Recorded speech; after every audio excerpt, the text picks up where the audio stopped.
All right, this particular video segment is going to be looking at traditional price controls and some of the external costs, like opportunity costs or other such things associated with those controls. We'll start with a price ceiling. Remember, a ceiling does not allow you to go above it, so anytime a price ceiling happens, the only time it matters is if the price ceiling is set below equilibrium. If equilibrium is at P1, equilibrium quantity Q1, and for whatever reason, the government comes in and sets a price ceiling at this price, it sends signals.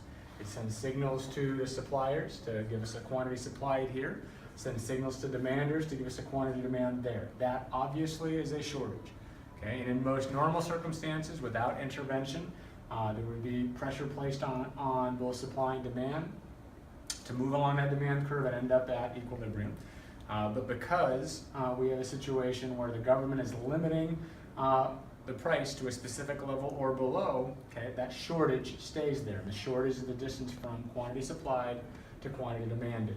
So if we look up here, I put costs in quotation marks, it doesn't always involve money, in fact rarely does. The first cost is there's always a shortage. We know positive economics states that if you have a price ceiling set below market equilibrium, there will always be a shortage.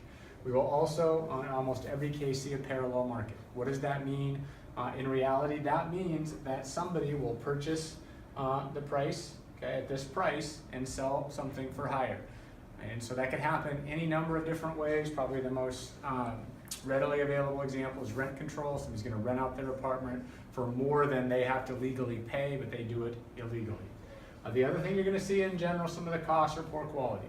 Right? There's no incentive for the suppliers that are here to necessarily provide good quality to people. And so because of that, you may see shoddy craftsmanship if it's a specific product, or if you're renting out an apartment, people aren't going to do any fixes.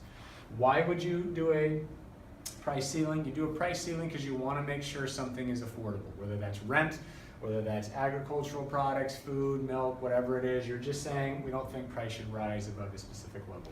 Compare that to a price floor. A price floor, you can't go beneath the floor, and so if we were to happen to randomly have a price floor set below market equilibrium, wouldn't make any difference. So a price floor sends signals to demanders to have a quantity demanded at this level, sends signals to suppliers to have a quantity supplied at that level, thus that creates a surplus. Again, normal market situations, there would be downward pressure on price until we reached equilibrium, but because the government does not allow anything to go below the floor, we end up with a surplus. So when we look at the cost of a situation, right, there is always a surplus. There is often a parallel market, and I'll give you an example of that in just a second. And often we have, and your textbook says this, too high a quality. So one price control we used to have, the government said, you're going to have to airline industries essentially a price floor. This is what you're charging.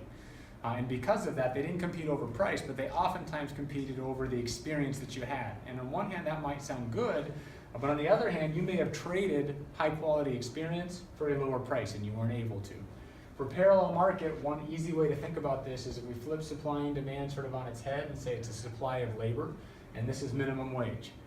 Okay? If we have a situation where someone is willing to work for less than minimum wage, okay, which we do, okay, but they're not able to because of minimum wage, somebody might break the law and hire them, and it would be external to or parallel to the actual market.